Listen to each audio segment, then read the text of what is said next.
रात के अंधेरे में एक पुरानी हवेली का चेहरा भारी था, जैसे किसी अनजान सदी का दरिंदा छुपी हुई कहानियों को सुनाता हुआ।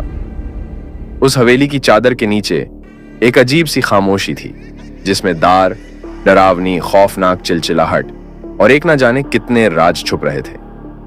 इस हवेली में एक युवा औरत मीरा नाम की अपने पूर्वजों की यादों के साथ अकेली रहती थी। उसने सुना था कि हवेली में एक भूत रहता है, लेकिन वो उससे विश्वास नहीं करती थी। एक रात जब अंधेरा गहरा हो गया, मीरा ने हवेली के अंदर घूमना शुरू किया।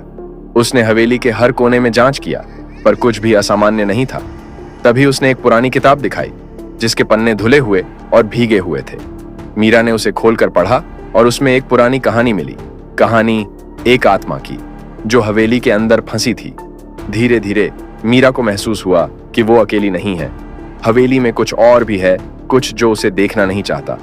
रात की तन्हाई ने उसे आत्मा के करीब किया, जिसका रूह कुछ रहम नहीं दिखा रही थी।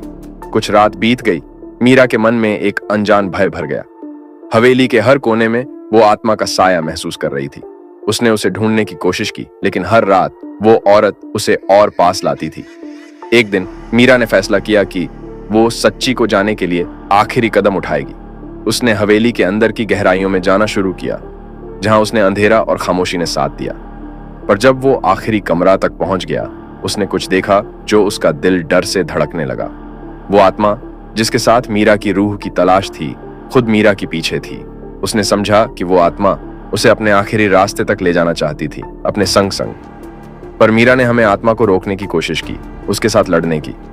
लेकिन क्या उसकी हिम्मत हमें भयंकर